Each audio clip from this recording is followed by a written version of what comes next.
Hey, Bluegrass EDU friends.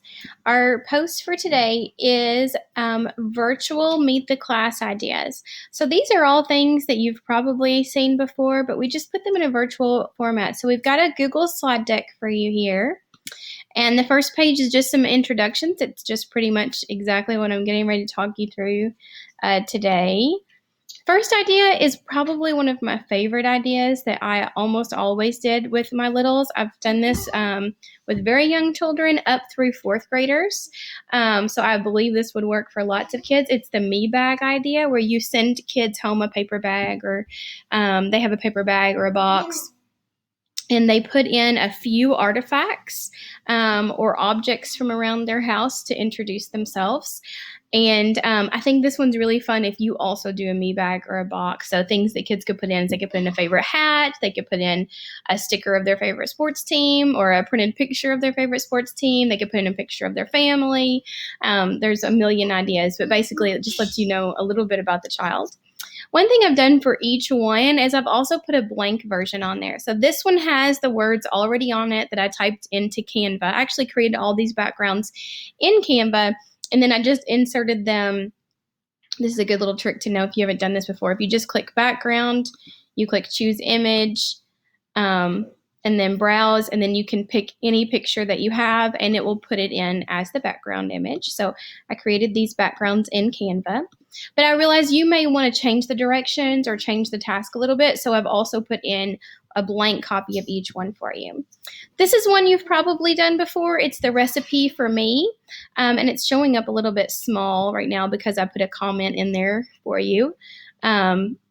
Something that is pretty cool to do with this, it's taking it a minute to load, is my younger son's kindergarten teacher did this. And I can't get it to load right now. Let me try one more time. There it is. My younger son's kindergarten teacher did this at the grocery store, like at Walmart or Kroger, wherever. You can get 99-cent muffin mixes, and all you have to do is add water. Sometimes they're even cheaper than 99 cents. I think you can even get them on Amazon. And so that's a really fun initial thing to send home to kids, even if they're in distance learning, because parents only have to add water. And they could bake those muffins together so they could practice reading a recipe. That would be a really cool family literacy experience. And then kids write the recipe for themselves. So they can draw their little picture of their self here, and then they tell what you do first, they tell what you do second. So it's actually a good literacy activity there too, if you think about putting things in sequential order and nonfiction reading. So sneaking a little literacy skills in there, but that's a fun one. Again, you have a blank copy. The story of me, this might be a good one to use with children that love writing. They draw a picture of themselves as the main character. They title their story so that you can see how they see themselves. Special characters in their life, their favorite settings, their favorite place to be, and their favorite adventure. Again, there is a blank one. One cool idea, if you are an elementary teacher of older children, or if you're a middle school teacher watching this, you could adapt this and actually have a list of quotes for kids to choose from. And they could choose their favorite quote, tell you why it's their favorite, and tell you what they think it means. So that would be another cool way to use that intro. This one is the superhero theme. They tell you a problem that they'd like to solve, their favorite layer, all of that, just getting to know you stuff with superhero theme. And then again, a blank one for you. This is one I've done when we were more departmentalized and I would be teaching STEAM or I would be teaching math. And I would always have kids introduce themselves. If it was younger children, they might just use number and one-to-one correspondence to choose a number. So they might like 5 because that's their age. They might like 3 because that's how many pets they have. But if you're doing it with older children, you can actually have them use operations. So a child that's 9 might say, my problem is 3 times 3. And the clue for that is that's how old I am. So you can adapt this one all the way up. This is a really fun, sometimes we don't think about using math and numbers to introduce ourselves, but that's a really fun idea. Again, a blank one for you to use. This was probably one of my favorite introduction activities that I did with children is we would read the book Miss Spritzer's Garden, and I'll show you what that looks like. Whoa, look at the paperback is $855. Sometimes Amazon sort of does that. They boost that up. We do have this available at the Warren County Library. I believe I have checked that out before. I haven't checked that recently, but I know in years past I did check it out from our local library, so you might check there too. Hardcover is about $15. This Gardner is, if you've not read this book, she's actually a teacher, or sort of like a teacher, and each plant, each flower is a different child, and she talks about how they all need different things.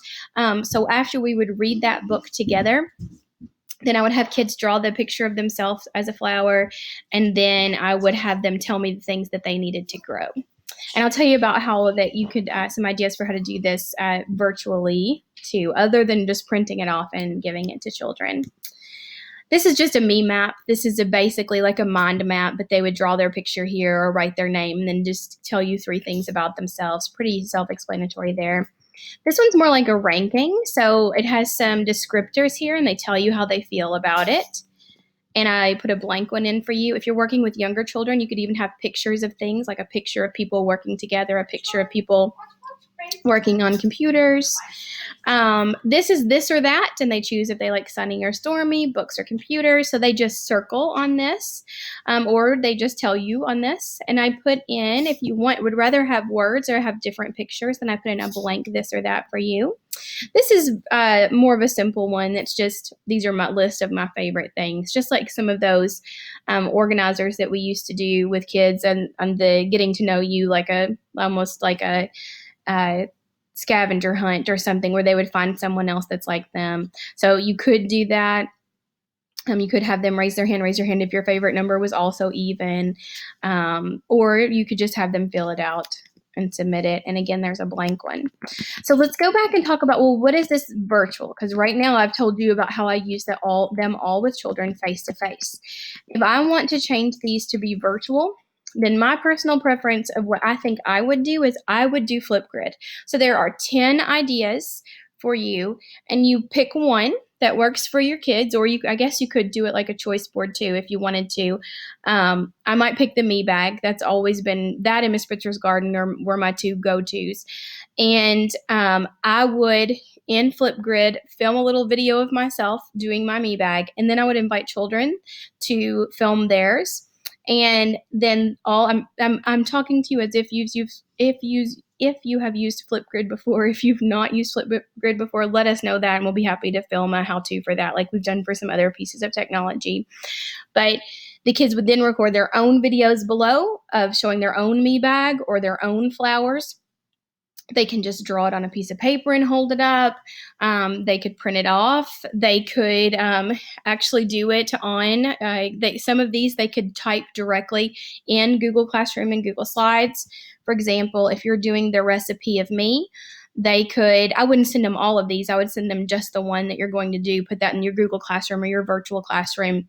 They can insert a picture of themselves, like how you would attach a file. And then what you can do is click Insert Text Box before you send it out to them. And then that allows them now to be able to type in there. Okay. So you can put text boxes on any of these, and they can do them digitally. I would do that on Flipgrid, let them each share their ideas, and then reply and comment to each other. So if I see that my friend Renee has hers up, then I can go onto Renee's and I can comment to her. And then maybe my friend Krista is going to come and she's going to comment back on mine. You can absolutely do this as a Google Meet, a Zoom, or any other video platform that you use also. The reason I like Flipgrid for this is because our young children attention spans are not as long as an adult attention span. But even adults and older children would have a hard time with doing an introduction of 20 to 30 children online at one time.